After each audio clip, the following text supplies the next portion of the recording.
Hello everyone, આજે આપણે બનાવીશું તુવેર મેથીના શાકની રેસીપી।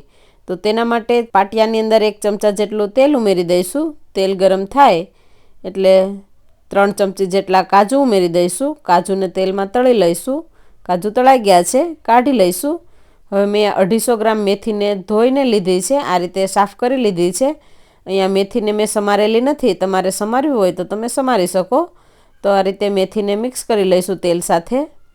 મેથીને ધીમા તાપે તેલમાં ચડવા દઈશું। હવે મેં અહીંયા 10 કળી લસણ, 4 નંગ મરચી અને 2 ઇંચ આદુના ટુકડા લીધા છે, એને વાટી લઈશું। અહીંયા તમારે મરચીનું પ્રમાણ વધારે રાખવું હોય તો તમે રાખી શકો, અધકચરું રાખવાનું છે। આદુ, મરચી અને લસણ વટાઈ ગયું છે। હવે સ્વાદ અનુસાર મીઠું ઉમેરી દઈશું અને મિક્સ કરી લઈશું। તો અહીંયા મીઠું ઉમેર્યા પછી આપણી ભાજી છે એ ચડી ગઈ છે, તો હવે કાઢી લઈશું। વધારે વખત ચડવા નથી દેવાની। તો આ રીતની થઈ ગઈ છે, હવે કાઢી લઈશું। હવે એ જ પાટિયાની અંદર આપણે ફરીથી પાછું 1 ચમચા જેટલું તેલ ઉમેરી દઈશું।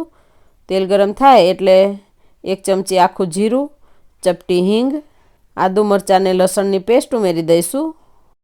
હવે મેં અહીંયા 500 ગ્રામ તુવેરમાંથી આ રીતે દાણા કાઢી લીધા છે, એ ઉમેરી દઈશું અને તેલ સાથે દાણાને મિક્સ કરી લઈશું અને ચડવા દઈશું। દાણા ચડે છે ત્યાં સુધીમાં આપણે બીજી બધી વસ્તુને વાટી લઈશું। તો એમાં 3 ચમચી જેટલા શિંગદાણા, 2 ચમચી તલ અને 2 ચમચી તીખા મીઠા મિક્સ ચવાણું લીધું છે, એને અધકચરું વાટી લેવાનું છે। તો અધકચરું વટાઈ ગયું છે। હવે અહીંયા 1 નાની વાટકી લીલું લસણ લીધું છે સમારીને, એ ઉમેરી દઈશું। 1 વાટકી લીલા કાંદા, 2 સૂકા કાંદાને ઝીણા સમારીને લીધા છે, એ પણ ઉમેરી દઈશું અને મિક્સ કરી લઈશું। હવે આપણે આની અંદર મસાલા ઉમેરીશું। તો મસાલામાં સ્વાદ અનુસાર મીઠું, અડધી ચમચી હળદર, 2 ચમચી લાલ મરચું, અહીંયા મરચું તમે તમારા સ્વાદ અનુસાર ઉમેરી શકો, અડધી ચમચી ધાણા જીરું પાવડર। હવે બધા મસાલાને મિક્સ કરી લઈશું। મસાલા મિક્સ થઈ ગયા છે।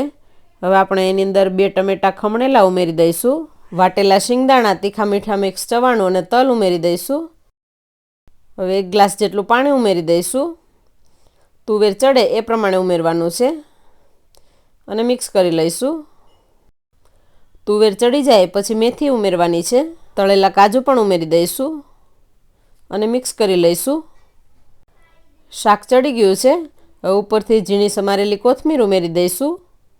તો શિયાળામાં ખાવાની મજા પડે એવું એકદમ હેલ્ધી અને ટેસ્ટી એવું તુવેર મેથીનું શાક બનીને તૈયાર છે। તો તમે પણ આ શાકની રેસીપી જરૂરથી ટ્રાય કરજો। Thank you.